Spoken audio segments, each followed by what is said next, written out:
하나님의 말씀 구약 이사야서 14장 1절에서 5절의 말씀이 되겠습니다. 하나님의 말씀은 이사야서 14장 1절에서 5절까지입니다.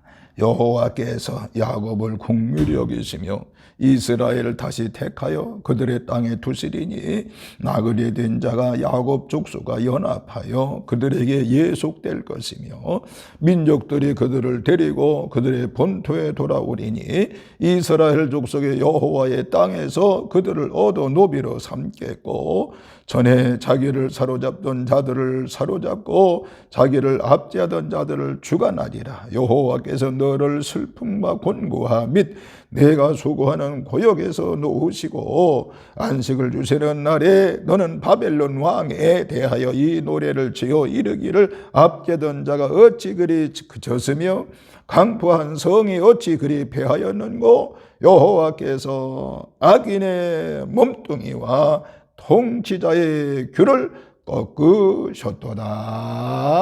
아멘.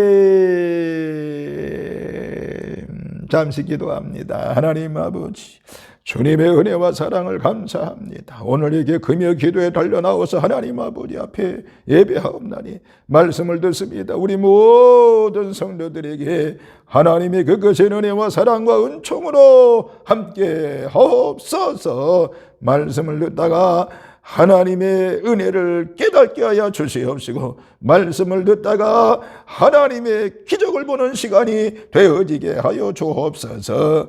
예수님의 이름으로 축복하며 기도하옵나이다. 아멘. 아멘. 할렐루야. 하나님의 놀라우신 은혜와 사랑과 은총이 오늘 이렇게 금요 기도에 달려나와서 하나님께 예배하고 기도하고 찬송하고 말씀을 듣는 우리 모든 성도들에게 하나님의 그것의 은혜와 은총이 넘치시기를 주님의 이름으로 축원합니다. 특별히 오늘 이제 또 영상으로 말씀을 듣는 우리 모든 성도들에게도 한결같은 은혜와 사랑과 은총이 넘치시기를 주님의 이름으로 축원합니다. 오늘 저는 이 밤에 이 본문 말씀 이사야 14장 1절에서 5절의 말씀을 중심으로 해서 회복의 은혜를 입으라 라고 하는 제목으로 같이 은혜를 나누겠습니다. 회복의 은혜를 입으라. 회복이라는 단어를 여러분 다 아시죠? 회복된다는 건 얼마나 귀한 것인데요. 우리의 신앙생활 속에서 회복의 은혜를 반드시 받아야 되는 것입니다. 그러면은 오늘 이 시간에 간단하게 회복의 은혜를 입는 길이 무엇일까요? 회복의 은혜를 받는 방법이 무엇이겠느냐 그 말이에요. 오늘 본문에서 간단하게 세 가지만 말씀을 드리고자 합니다. 첫 번째, 회복의 은혜를 입는 길은 바로 뭐냐? 하나님의 사랑을 확신하는 것이라고 볼 수 있습니다. 뭐라고요? 이 회복의 하나님의 은혜, 회복의 은혜를 입는 길은 바로 첫 번째 하나님의 사랑을 확신하는 것이라고 하는 것입니다. 하나님의 사랑을 확신하라. 오늘 본문 1절에 나오는 야곱과 이스라엘은 같은 말입니다. 왜냐하면 창세기 32장에서 야곱의 이름이 이스라엘로 바뀌었지요. 또 실제적으로 야곱의 12자녀를 통해서 이스라엘 민족이 형성되었기 때문입니다. 왜 그러면 또 하나님께서 바벨론을 심판했을까요? 하나님의 백성을 본토로 돌아오게 하기 위해서라고 1절에 말씀을 하고 있습니다. 이 말씀을 보면요, 이스라엘을 향한 하나님의 사랑은 변함이 없는 것을 알 수가 있습니다. 그러므로 저와 여러분 기억해야 될 것이 바로 무엇이니, 하나님은 어제나 오늘이나 변함없이 우리를 사랑한다는 사실을 믿으시기를 바랍니다. 그러니까 특별히 사랑에 대해서는 변함이 없다라고 하는 것입니다. 어떻게 보면요, 예수님 당시에 예수님의 사랑이 지금 2000년이 흘렀지만은 오늘날에도 마찬가지 예수님의 사랑은 절대 변하지 않았다라고 하는 것입니다. 하나님의 변함없는 사랑에 우리의 변함없는 사랑에 더해진다고 하면 회복의 은혜가 급속히 빨라질 것입니다. 우리 성도에게 그래서 가장 필요한 것은 바로 문구하니 믿음과 소망과 사랑이라. 그런데 이 세 가지는 깊은 연관성이 있는 것을 알아야 됩니다. 유명한 정신분석학자 칼 미닝거가 이런 말을 했습니다. 사랑을 주고받는 사람들은 몸과 마음의 질병이 빠른 시일 내에 회복된다라고 이야기를 했습니다. 그러니까 주고받는 사랑이 하나님과 교감하는 사랑이라고 하면 회복과 치유의 역사는 더욱 신속하게 일어나게 될 것입니다. 여러분 보세요. 사랑하는 사람 연인과 함께 있으면 밤에도 환한 느낌을 받게 되지요. 아름답고 광대한 대자연을 접하면 탄식을 잠재우는 감탄이 생기게 되는 것입니다. 임팩트를 주는 음악이나 노래에 몰입하다 보면 흥이 저절로 솟아나잖아요. 여러분, 선한 일을 위해 땀을 흘리고 나눔을 위해 주머니를 비우게 되면 영혼이 대자유함을 얻는 것과 같다고 볼 수 있습니다. 그런 모습들이 하나님의 사랑을 확신하고 은혜를 체험할 때에 생기는 모습의 작은 일면들이라고 볼 수가 있는 것입니다. 하나님의 사랑과 은혜는요, 내면의 상처를 치유하는 최고의 치료자가 될 것이고, 어두운 내면을 밝혀주고 새롭게 해주는 최고의 회복제가 될 줄로 믿습니다. 이와 같이 회복의 은혜를 입는 길은 다른 것이 없습니다.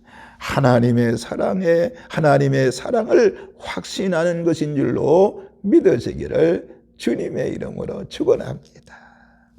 두 번째, 회복의 은혜를 입기 위해서는요, 하나님의 때까지 기다리는 것입니다. 하나님의 때까지 기다리는 것입니다. 적절한 고난의 기간이 지나고 하나님의 때가 되면 성도의 고난은 축복으로 변해 세상을 주관하는 놀라운 권세와 능력을 받게 되는 것입니다. 2절에 기록이 되지요. 그때 하나님의 백성에게는 안식이 있을 것이고 바벨론 왕은 조롱의 대상이 될 것입니다. 3절에 기록이 됩니다. 여러분, 하나님은 언제든지 높은 자를 낮추실 수 있고 낮은 자를 높이실 수 있는 분이 우리 하나님. 즉 어떤 상황에 있든지 주님을 겸손히 붙잡으면 어느 때라도 역전의 주인공이 될 수 있다는 사실을 깨닫기를 주님의 이름으로 축원을 드립니다. 여러분, 가진 것이 없고 약하고 부족하고 동조자가 적어도 상관이 없어요. 왜냐하면 하나님이 함께하시면 언젠가는 역전의 주인공과 역사의 주인공이 될 수가 있기 때문입니다. 주님은 말씀하지요. 마태복음 19장 30절에서 먼저 된 자가 나중되고 나중된 자가 먼저 되는 경우가 많다고 말씀했습니다. 그 말은 먼저 믿고 헌신하고 잘 나아가던 사람이 나중에 망한다는 말씀이 아니라 잘 나아갈 때 겸손을 잃지 말고 끝까지 하나님만 붙들고 살라고 하는 말씀인 것입니다. 앞자리를 차지하려고 다투는 사람보다 하나님을 끝까지 붙잡는 사람이 마지막 때 주인공이 된다는 사실을 믿으시기를 바랍니다. 사람들은요, 등수로 서열을 매기는 것을 좋아하지요. 그래서 100명이 있으면 1등부터 해서 100등까지 한 줄로 쭉 서열을 매기면서 어떻게 하든지 남보다 앞에 서려고 합니다. 그러다가요, 어느 때에 하나님께서 돌아서라 하시면 1등이 100등이 되어지고 100등이 1등이 되는 것입니다.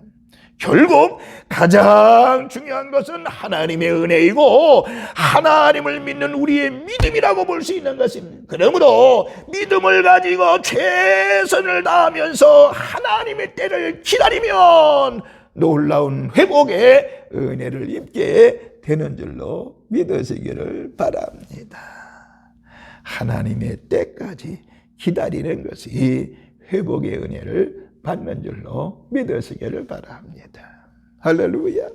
세 번째, 회복의 은혜를 입으려고 하면요, 겸손과 감사를 체질화해야 되는 것입니다. 겸손과 감사를 체질화해야 된다는 것입니다. 바벨론의 패망은 하나님의 심판으로 생긴 사건입니다. 5절에 기록이 되어 있습니다. 가장 높은 위치에 있다가 가장 수치스러운 위치로 떨어지는 바벨론의 패망에 관한 묘사를 통해서 우리는 겸손의 중요성을 깨닫게 되는 것입니다. 사람이 얼마나 연약한 존재이고요, 자기가 얼마나 연약한 존재인지를 잊지 않는 겸손한 마음이 우리들에게 있어져야 되는 것이고, 그런 사람에게 인간의 위대성도 빛나게 되는 것입니다. 만약 그 겸손함을 잃어버리게 되면 사람은 가장 추해지고 파멸적인 존재가 되는 것입니다. 예수님은 밤에 찾아온 니고데모에게 뭐라고 그래요? 거듭나야 하나님 나라를 볼 수 있다고 했습니다. 거듭나야 하나님의 마음을 얻을 수 있다라고 하는 것입니다.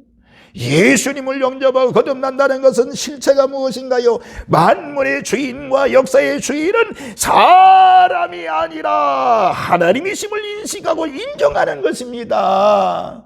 자신을 주인처럼 생각하지 말아야 됩니다. 내가 주인이라고는 잘못된 생각이 모든 불행의 원인이 되기도 하는 것입니다.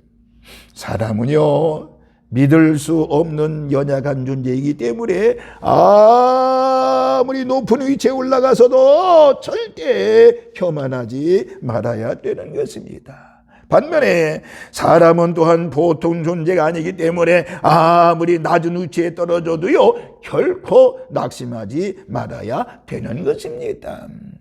어렵고 힘든 때일수록 더욱 하나님의 섭리를 의지하고 예배와 기도에 힘쓰고 그때 감사한 삶을 통해서 완전히 체질화된다고 하면은 하나님은 회복의 은혜를 부어주실 줄로 믿습니다.